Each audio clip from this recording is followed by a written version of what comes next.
Ya, selamat sore Jemaat Grave. Ya, terima kasih kepada Gembala Stephen, Gembala Andrew maupun Gembala Soento yang memberikan kesempatan kembali lagi kepada saya untuk menyampaikan kebenaran firman Tuhan pada minggu sore ini. Dan sebelum kita memulai pendengaran kebenaran firman Tuhan ini, saya akan pimpin dulu dalam doa. Mari kita berdoa. Bapa kami dalam kerajaan surga, terima kasih atas kebaikan-Mu pada sore hari ini, jemaat-Mu tempat ini kembali berkumpul untuk mendengarkan kebenaran firman-Mu. Kiranya Engkau berkati, biarlah firman yang akan disampaikan oleh hamba-Mu ini dapat menguatkan mereka dan juga menambah pengetahuan mereka akan kebenaran-Mu, dan tentunya dapat mereka aplikasikan untuk kemuliaan bagi nama-Mu. Berkati juga hamba-Mu yang tidak sempurna ini, biarlah apa yang hamba sampaikan ini adalah hikmat daripada-Mu, bukan hikmat manusia belaka, dan tentunya memberkati bagi kami semua. Terima kasih Tuhan, hanya di dalam nama Tuhan Yesus Kristus kami siap mendengarkan kebenaran firman-Mu. Amin. Ya. Saya akan membawakan satu tema pada sore hari ini. Tema khotbah saya itu adalah jemaat atau gereja bukanlah Israel.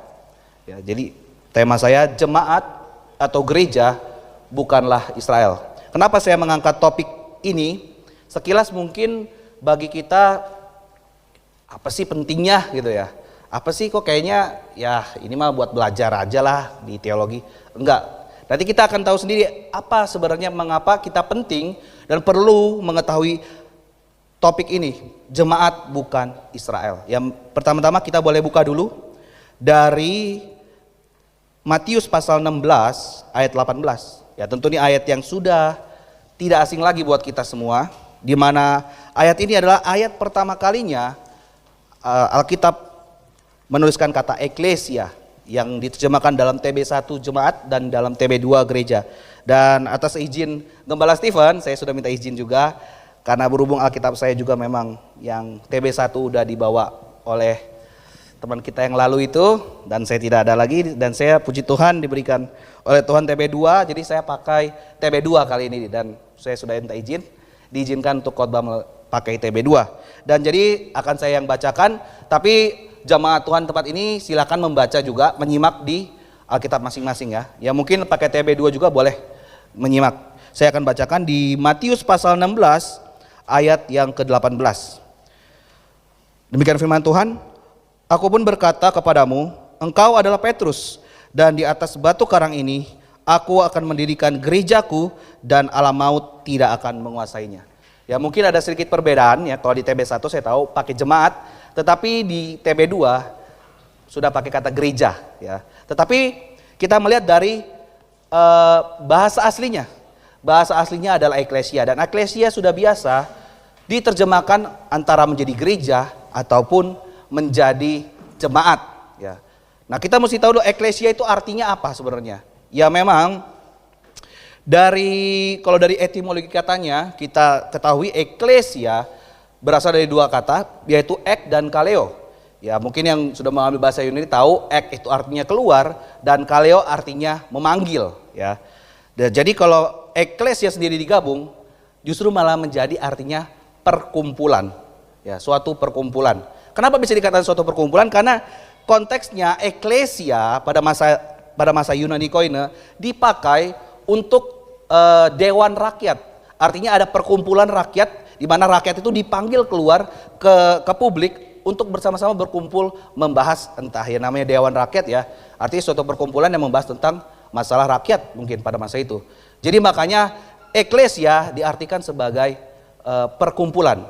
Jadi eklesia, sedangkan gereja itu dari bahasa Portugis igreja yang artinya juga sama, perkumpulan. Jadi arti dari kata eklesia itu adalah perkumpulan, dan dalam Matius pasal 16 ayat 18 dikatakan eklesiamu artinya perkumpulanku. Nah ini yang membedakan. Makanya nanti kita akan bandingkan dengan Israel ya. Jadi saya akan mulai dulu dari arti daripada eklesia itu sendiri atau gereja itu sendiri dengan Israel. Ya, jemaat bukan Israel. Makanya dari arti katanya saja sudah berbeda. Jemaat atau gereja adalah eklesia yang artinya perkumpulan orang-orang yang percaya kepada Tuhan. Jadi artinya seseorang yang percaya bahkan jadi berkumpul pada suatu tempat, artinya banyak orang-orang itu berkumpul di suatu lokasi, maka kita percaya lokal. Dan disitulah bisa dikatakan jemaat. Lalu bagaimana dengan Israel? Ya, bagaimana dengan Israel? Israel kita bisa buka di dalam Kejadian pasal 32 ayat yang ke-28.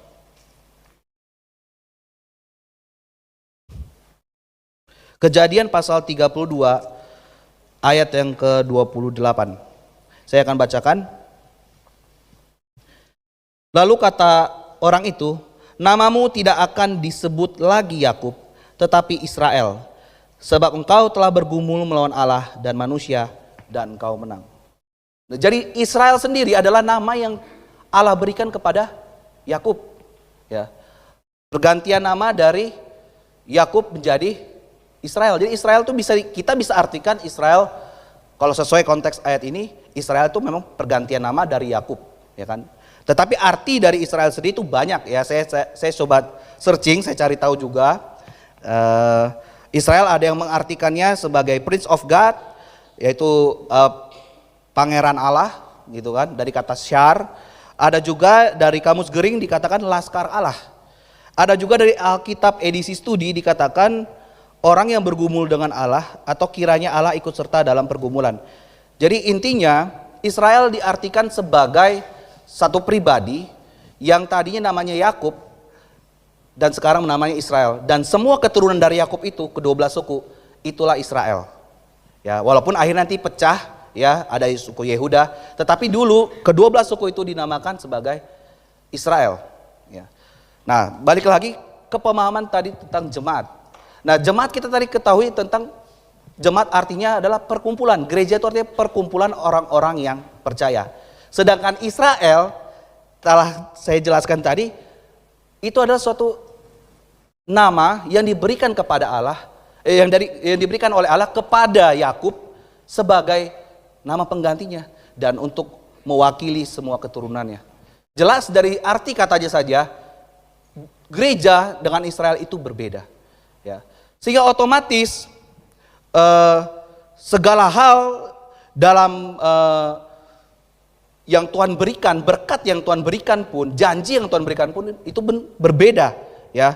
Karena saya melihat lagi tidak hanya dari arti katanya saja jemaat dengan Israel itu berbeda, tetapi saya juga melihat di dalam Efesus pasal 1 ayat 23, kita bisa buka.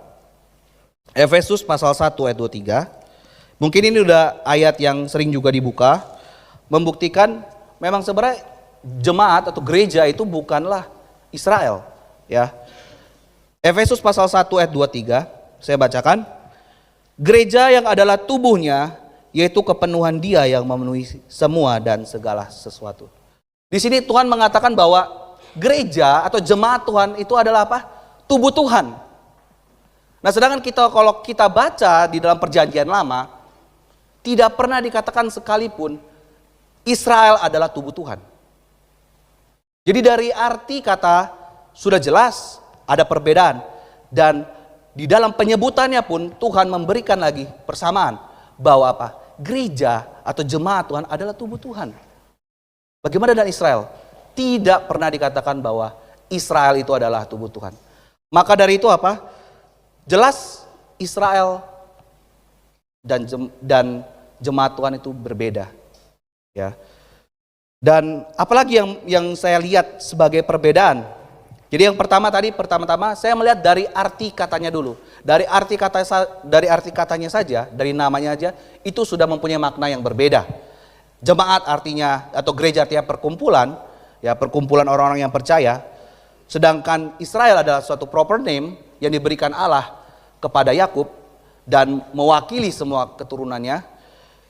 Dan yang kedua, penyebutan persamaan Allah menyamakan jemaat dengan tubuh Tuhan, tetapi Israel tidak pernah disebut sebagai tubuh Tuhan. Dan yang ketiga adalah dari cara masuknya seseorang menjadi seorang jemaat atau menjadi seorang Israel. Tentu ini suatu yang berbeda, ya. Kalau kita mau menyamakan, kenapa saya angkat isu ini? Karena banyak sekali di luar sana yang mau menyamakan Israel adalah jemaat. Jemaat adalah Israel. Jadi mereka mau bilang bahwa jemaat itu adalah Israel rohani. Ya, sehingga apa? Janji-janji Israel yang Tuhan berikan pada Israel akhirnya nanti diklaim. Nanti saya akan jelaskan lebih dalam lagi. Tapi saya mau melihat dulu dari cara masuknya itu pun berbeda. Makanya saya mau menentang dulu di sini bahwa perbedaannya sangat jelas. Melalui nama sudah berbeda, melalui persamaan yang oleh Tuhan berikan pun berbeda, dan yang ketiga dari cara masuknya. Kita bisa baca salah satu cara seseorang bisa masuk menjadi seorang anggota jemaat, yaitu Matius pasal 28 ayat 19 sampai 20. Ya, kita sudah tahu ini adalah ayat amanat agung Tuhan. Ya, saya akan bacakan. Karena itu pergilah, jadikanlah semua bangsa muridku, dan baptislah mereka dalam nama Bapa dan Anak dan Roh Kudus, dan ajarlah mereka melakukan segala sesuatu yang telah kuperintahkan kepadamu. Ketahuilah aku menyertai kamu senantiasa sampai akhir zaman. Jadi apa? Cara seseorang untuk masuk menjadi anggota jemaat salah satunya apa? Dibaptis.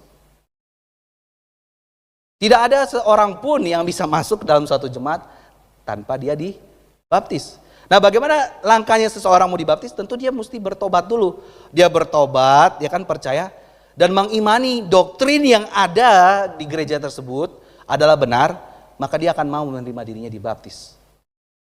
Itu adalah langkah seseorang masuk untuk menjadi seorang anggota jemaat atau anggota gereja.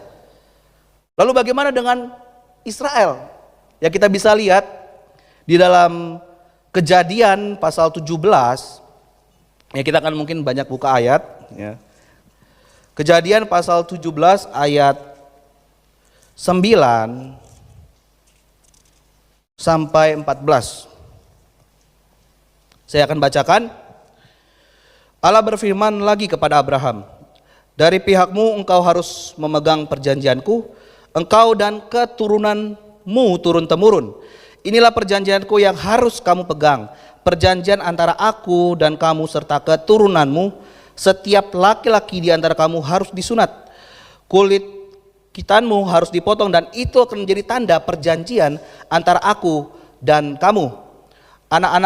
Anak yang berumur 8 hari di antara kamu haruslah disunat. Setiap anak laki-laki turun-temurun, baik hamba yang lahir di rumahmu maupun yang dibeli dengan uang dari setiap orang asing yang bukan keturunanmu. Hamba yang lahir di rumahmu dan hamba yang engkau beli dengan uang harus disunat.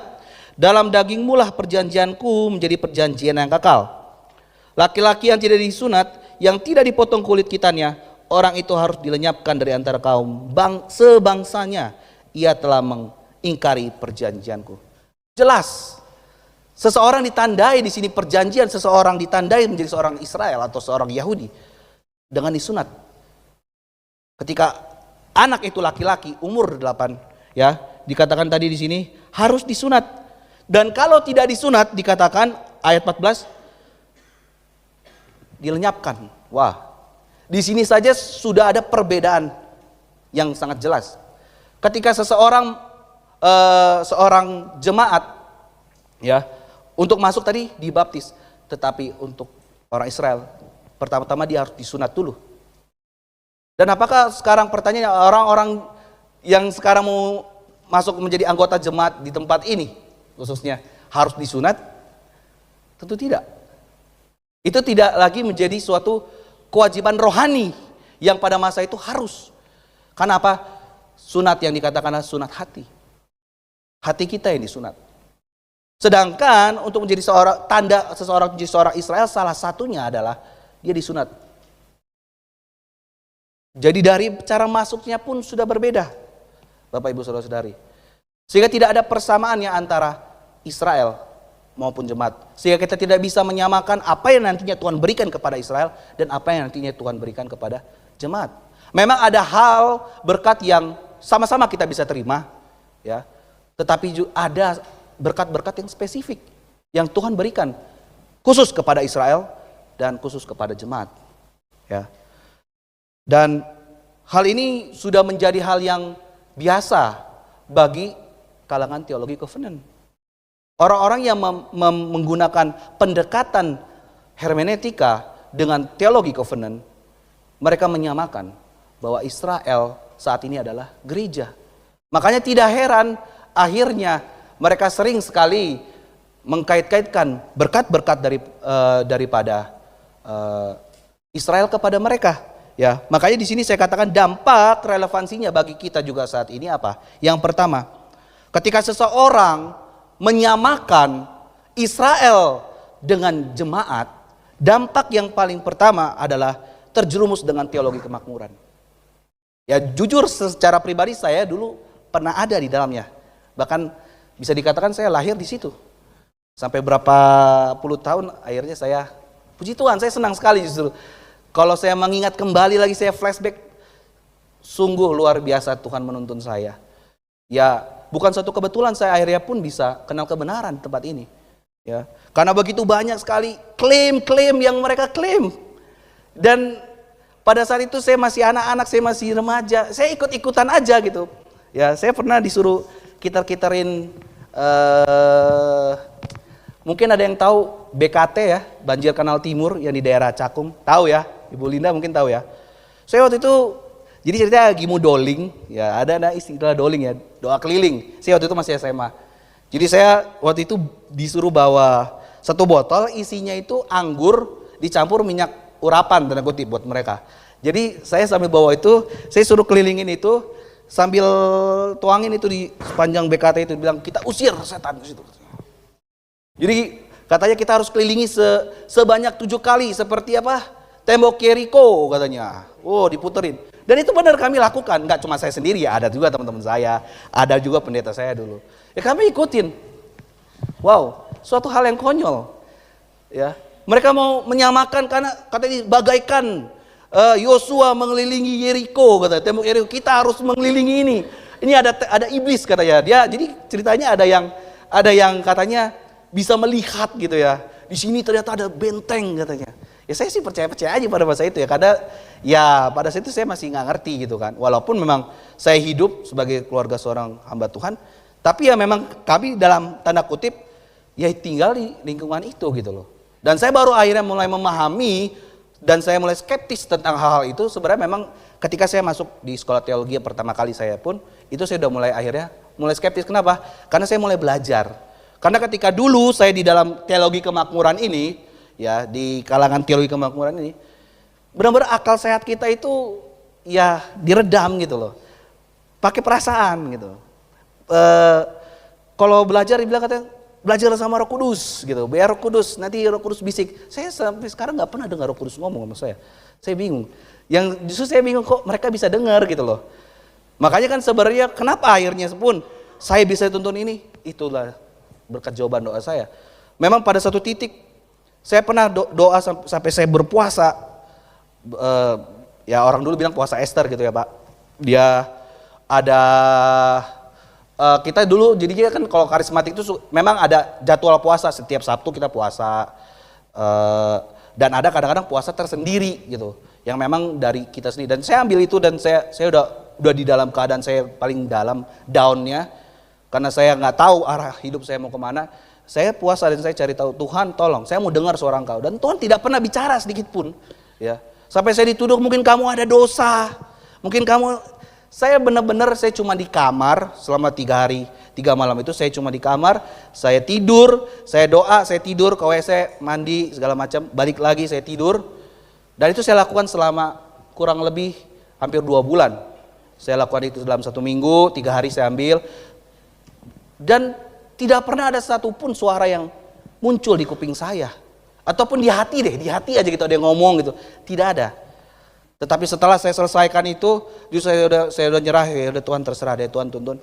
Justru Tuhan malah bawa saya kenal dengan seseorang dan saya bisa akhirnya kenal kebenaran. Dan itulah cara Tuhan gitu loh. Bukan yang artinya lagi suara-suara itu. Nah ini kenapa? Karena itulah ketika seseorang salah menafsirkan Alkitab, akhirnya salah dalam aplikasinya.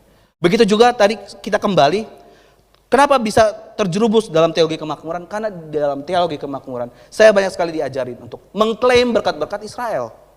Contoh yang paling sering diklaim adalah yang di kitab Bilangan. Ya bahkan dulu pernah saya pun melakukan hal yang salah itu dan saya minta ampun sama Tuhan. Jadi setiap akhir kebaktian kita ada doa berkat, ya kan? Kita ada doa berkat tuh. dan menumpang tangan, dan dia baca yang di kitab bilangan, Tuhan melindungi engkau, Tuhan menyinari engkau dengan wajahnya, dan itu ternyata adalah berkat yang Tuhan berikan kepada Israel. Dan kita mau mengklaim berkat itu. Sebenarnya kalau saya jadi berpikir, saya menganalogikan, saya memberi contohnya misalkan, saya memberikan Alkitab ini buat Gibran. Tiba-tiba Fatih datang, gitu kan? Dia ambil ini, dia klaim, ini punya saya, ini punya saya. Kamu berjanji, Immanuel berjanji ini punya saya. Dia mengklaim seperti itu. Itu namanya apa?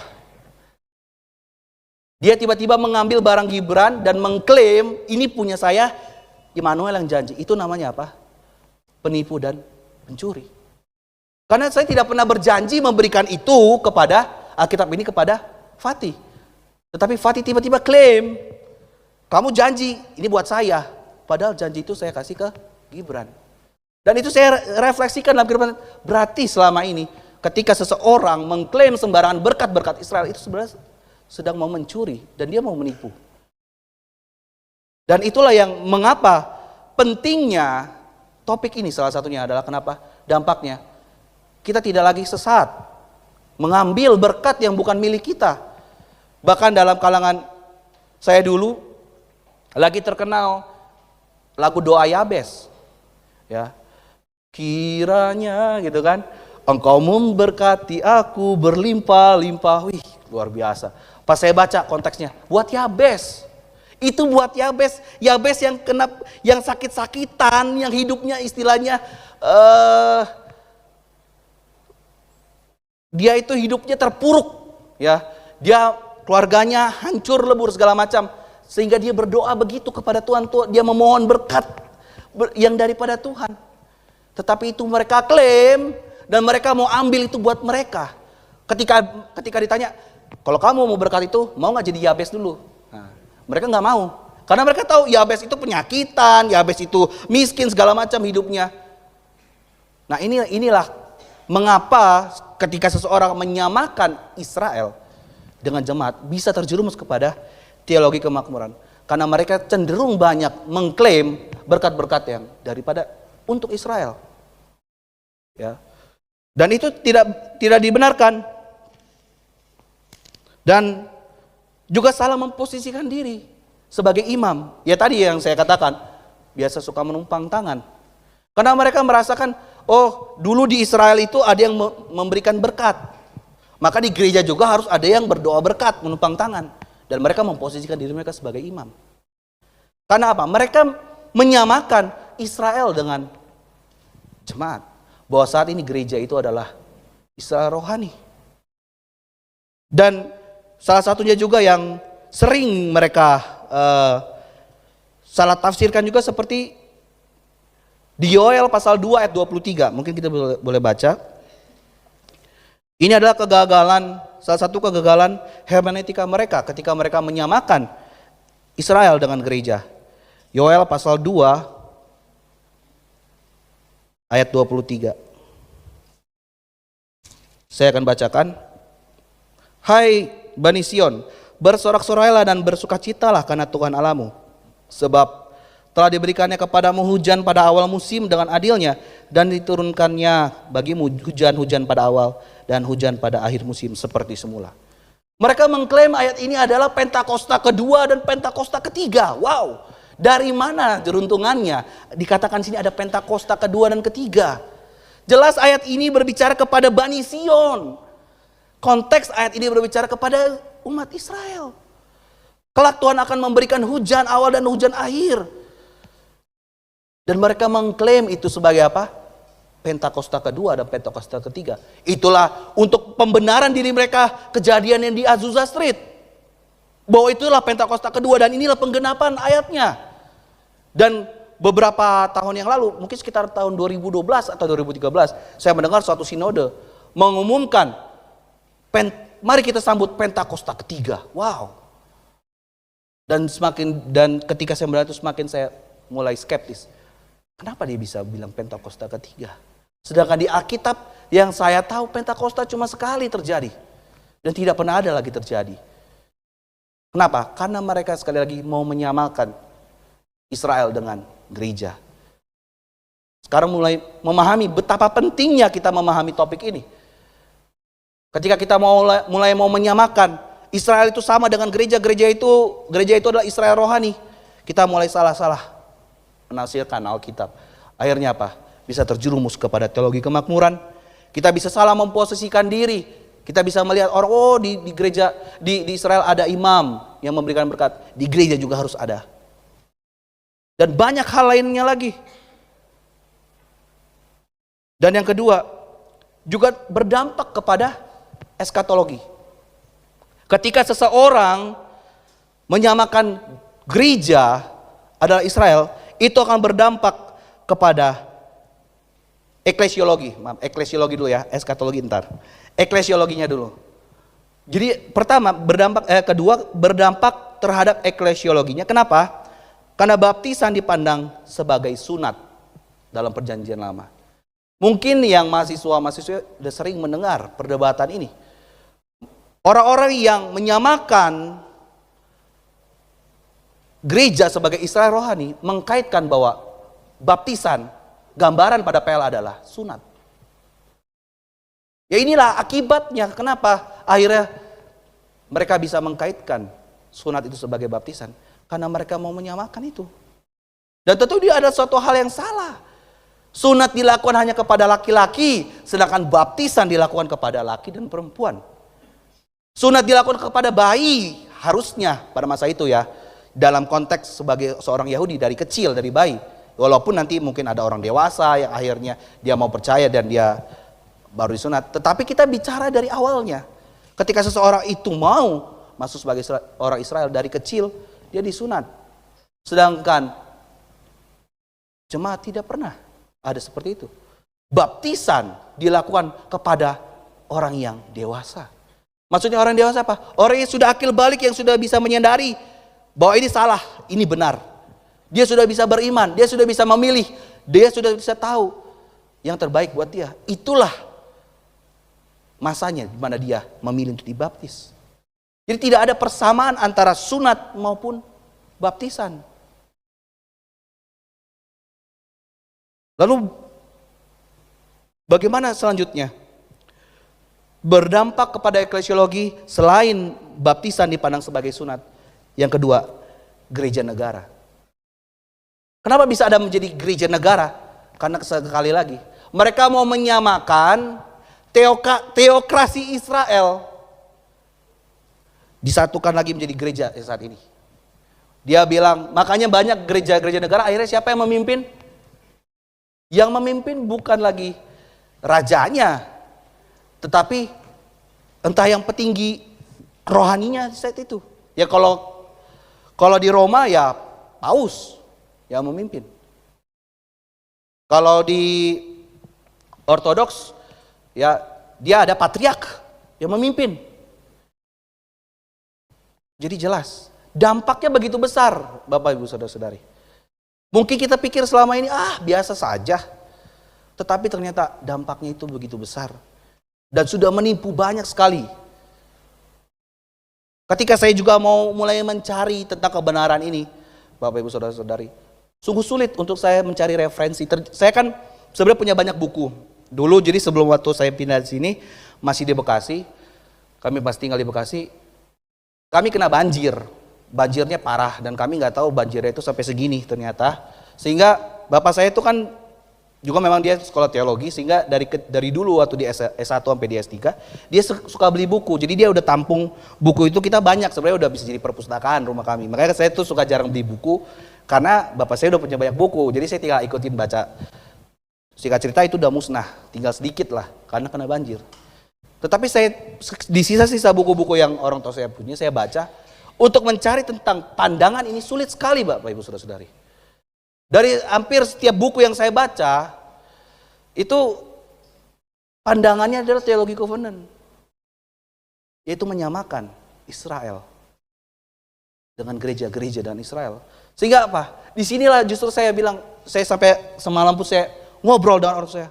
Luar biasa Tuhan bisa menemukan saya dengan kebenaran ini. Kenapa? Kalau saya nggak pernah mendengar tentang kebenaran ini, Saya pun sudah tergerus oleh pandangan ini. Karena ternyata di Indonesia pandangan inilah yang paling besar, paling banyak. Sehingga apa? Buku-buku teologi yang disajikan pun adalah buku-buku dari kalangan ini. Sehingga tidak heran nantinya mahasiswa-mahasiswa yang dihasilkan dari STT-STT yang lain itu, ya bisa seperti itu. Karena buku-bukunya pun, referensi buku-buku yang saya baca pun, semua menjurus ke sana. Tetapi referensi yang seperti pandangan kita saat ini, sulit. Jujur saya baru baca dari Grafe aja. Ya mungkin ada dari bahasa Inggris ya. Dan belakangan juga berhubung tesis saya juga bahas tentang karismatik Pentakosta, itu pun juga sama. Pandangan yang mau membuktikan kebenaran itu dalam bahasa Indonesia itu minim sekali.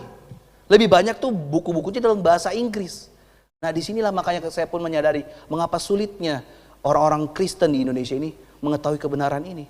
Karena ternyata referensi bukunya pun sedikit yang bahasa Indonesia. Dan yang lebih banyak pandangan mereka. Tetapi kalau hati kita rindu mencari kebenaran, pasti Tuhan akan pimpin. Itulah. Ya. Jadi dampaknya menyamakan Israel dengan gereja dan Israel tadi berdampak pada eklesiologi, yaitu baptisan dipandang sebagai sunat di PL dan terbentuknya ada gereja negara. Karena dia mau menyamakan teokrasi Israel kepada apa? Gereja. Lalu yang ketiga, apa dampaknya dan relevansinya bagi kita? Yaitu terhadap eskatologi. Munculnya amilenialisme dan postmilenialisme. Kenapa bisa bersangkut kepada itu? Karena mereka pada sebelum tahun 1948 Israel itu merdeka kembali, ada lagi muncul secara negara. Mereka itu menantikan mana janjinya, nggak ada, Israel udah nggak ada, Israel kan udah musnah, ya kan? Israel udah nggak ada, makanya mereka bilang orang-orang amilenialisme dan orang-orang postmil bilang, ya Israel kerajaan yang dijanjikan Allah itu, yang maksudnya kerajaan yang dijanjikan pada Daud, nanti Allah akan memerintah segala macam, itu tuh gereja, zaman gereja, ya sekarang berarti kita. Ini dampaknya. Sehingga apa? Eskatologi mereka pun akhirnya kacau. Mereka pun menolak yang namanya premil. Mereka menolak nanti kerajaan 1000 tahun damai di mana Yesus Kristus bersama kita, orang-orang kudusnya akan memerintah bersama dia. Dampaknya besar, Bapak Ibu Saudara-saudari. Kelihatannya topik ini jarang dibahas, tetapi ini penting. Dan saya cukup merasa kaget juga gitu, ternyata banyak sekali dampaknya. Dan memang mungkin sebenarnya kalau masih mau ditelaah lebih lagi, mau ditelusuri lebih jauh lagi, banyak sekali Bapak Ibu Saudara-saudara dampaknya yang lain. Yang dikarenakan dia mulai menyamakan jemaat dengan Israel. Bahwa jemaat adalah Israel rohani. Kalau memang jemaat adalah Israel rohani, lalu kenapa bisa ada Israel yang saat ini? Apa maksudnya ada Israel fisik, Israel rohani gitu? Apakah kita juga tidak berfisik gitu loh maksudnya? Sehingga kita mesti dikatakan Israel rohani. Buat saya ini suatu hal yang masih membingungkan buat saya. Kenapa bisa mereka seperti itu? Mau menyamakan. Mulai tadi saya jelaskan juga baptisan disamakan. Bagaimana mungkin mereka bisa menyamakan hal itu? Padahal tidak ada unsurnya sama sekali. Dan inilah dampak dan relevansinya. Relevansinya buat kita apa? Ya kita sudah tahu bahwa Israel bukanlah jemaat. Sehingga apa? Berkat-berkat Israel, ya kita cukup tahu itu berkat memang sudah diberikan Tuhan buat mereka. Dan kalau kita berdoa ya Tuhan, ya itu kita bisa berdoa. Kita bisa minta berkat yang lain. Yang Tuhan juga setelah janjikan juga untuk jemaatnya. Yang terutama apa? Berkat keselamatan kita.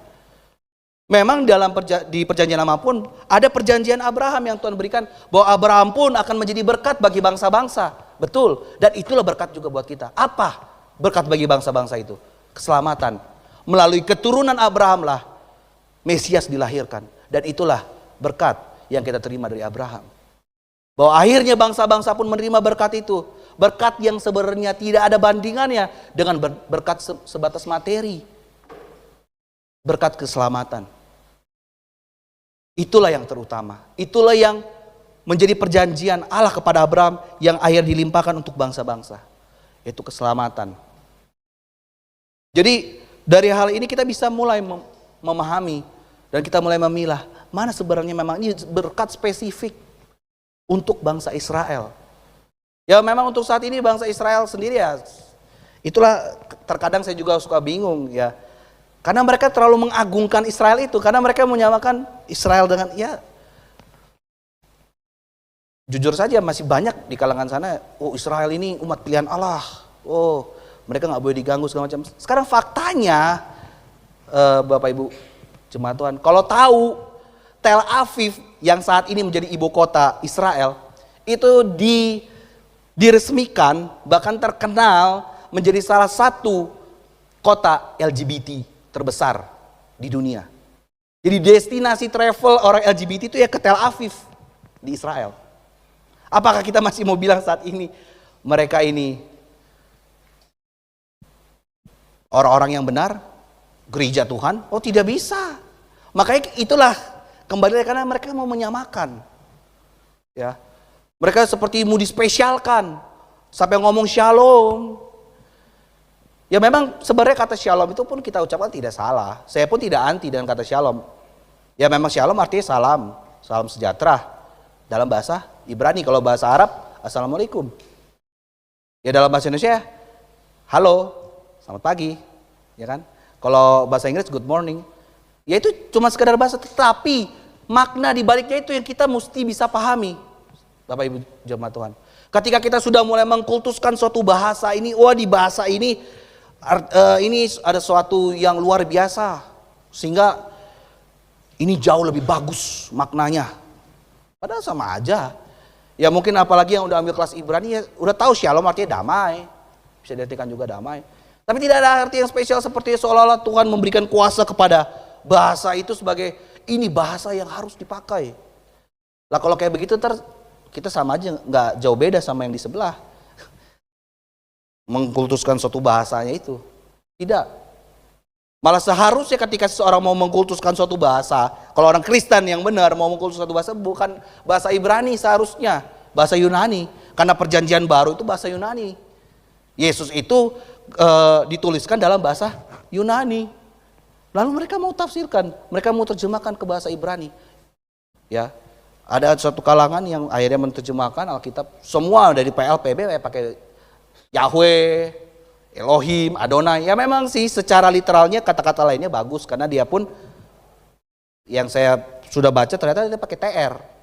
Tapi untuk menerjemahkan kata Allahnya dan Tuhannya dia pakai Adonai, Elohim, Yahweh. Nah, itu yang jadi salah, gitu kan. Sayang sekali sebenarnya. Ya itu kenapa? Karena mereka mau menyamakan kembali lagi. Gereja dengan Israel, Israel dengan gereja. Inilah dampaknya. Dan masih banyak lagi sebenarnya kalau Bapak Ibu jemaat Tuhan mau mengkritisi lagi lebih dalam, banyak sekali dampaknya. Ketika seseorang mau menyamakan Israel dengan gereja dan gereja adalah Israel rohani. Sungguh berbahaya. Jadi Bapak Ibu Saudara yang dikasihi oleh Tuhan, inilah pentingnya supaya kita tidak salah dalam memahami firman Tuhan. Kita juga tidak sembarangan mengklaim berkat-berkat. Kita tidak sembarang mengklaim janji-janji Tuhan. Ada yang memang janji secara spesifik ini untuk Israel. Ada yang memang ini untuk umum, untuk semua orang yang percaya. Ya Tuhan bilang, berilah maka kamu akan diberi, ya kan? Lebih baik memberi daripada menerima. Tuhan juga bilang dalam Galatia apa? Apa yang kau tabur itu yang kau tuai. Nah, ini semua janji-janji Tuhan juga buat kita. Kalau tidak bekerja jangan makan. Artinya kalau kita bekerja dapat makan. Ini kan semua janji-janji Tuhan. Yang tidak kalahnya juga terhadap janji Tuhan kepada bangsa Israel. Yang lebih lagi apa? Yohanes 3:16. Karena begitu besar kasih Allah ini sehingga Ia mengaruniakan anak yang tunggal supaya setiap orang yang percaya kepadanya tidak binasa melainkan beroleh hidup yang kekal. Roma 8:1 apa? Demikianlah tidak ada lagi penghakiman dalam Kristus Yesus. Ini yang lebih penting, ini janji Tuhan yang lebih penting daripada janji-janji yang Tuhan berikan kepada Israel. Biarkanlah janji Tuhan itu kepada Israel, Tuhan genapi nantinya. Di dalam kerajaan milenium juga nanti Tuhan akan genapi. Biarkanlah itu terjadi. Tetapi apa yang jadi bagian kita, itulah yang kita minta sama Tuhan. Boleh, gak ada masalah. Memang itu bagian kita. Kita bukan lagi sebagai seorang pencuri ataupun penipu. Sembarangan mengklaim yang bukan berkat buat kita. Sehingga apa? Sehingga akhirnya pandangan kita pun lurus, bukan lagi memandang sekedar berkat. Tetapi yang terutama apa? Kita mengejar jiwa-jiwa untuk kemuliaan bagi nama Tuhan. Begitu mengerikannya, Bapak Ibu Jemaat Tuhan. Ya mungkin saat ini kita merasakan panas. Ya kalau siang hari panas sekali. Ya kalau kita cek 30-an derajat, 32, 33. Kita sudah mengeluh panas. Benar ya? Kita semua ngomong panas. Bagaimana yang di Thailand, yang di India, Myanmar, 40-50 derajat. Dan bagaimana kalau di neraka? Itu yang saya gak habis pikir. Saya selalu membandingkan seperti itu. Ya Tuhan, kita cuma 33 derajat aja di Indonesia udah ngeluh panas. Bagaimana yang di neraka ya Tuhan? Itu orang-orang. Dan itulah kenapa saya pun rindu juga di seorang penginjil. Kenapa? Melihat hal itu sungguh kasihan. Kasihan sekali ketika seseorang itu tidak mengenal kebenaran firman Tuhan. Akhirnya dia masuk ke dalam neraka yang kekal. Begitu mengerikan. Kita yang baru 33 derajat aja udah kepanasan. Bagaimana itu yang merasakan langsung apinya sendiri. Kekal, artinya selamanya. Sungguh mengerikan.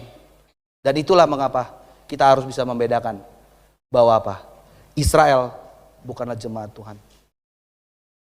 Tetapi jemaat adalah milik Yesus Kristus. Maka dikatakan apa? Eklesiamou. Jemaatku. Gerejaku. Perkumpulanku. Ada orang-orang yang percaya kepada dia. Lalu bagaimana dengan orang Yahudi yang percaya pada Yesus? Ya dia bisa membentuk suatu jemaat. Tetapi bukan berarti Israel itu adalah jemaat. Sekian pemberitaan firman Tuhan pada kali ini. Kiranya hal ini dapat memberkati bagi kita semua dan kita dapat aplikasikan dalam kehidupan kita. Dan tentunya dapat menjadi berkat rohani dalam kehidupan kita masing-masing. Mari kita berdoa. Bapa kami dalam kerajaan surga, terima kasih Kau baik bagi kami. Engkau telah menyingkapkan banyak hal bagi kami Tuhan dalam kebenaran firman-Mu. Bahwa kami ini adalah jemaat-Mu, bukanlah Israel-Israel rohani. Kami adalah orang-orang yang percaya kepadamu Tuhan. Kami adalah kumpulan orang-orang yang percaya bahwa Engkau adalah Tuhan dan Juru Selamat kami. Dan berkat-berkat yang kami terima adalah berkat-berkat yang daripadamu Tuhan. Bukan yang untuk bangsa Israel saja Tuhan. Mungkin ada hal-hal yang daripadamu Tuhan yang kami masih belum pahami melalui firman Tuhan. Biarlah ke depan yang Kau akan sikapkan kembali Tuhan melalui hamba-hamba Tuhan yang akan mengabarkan kebenaran firman tempat ini.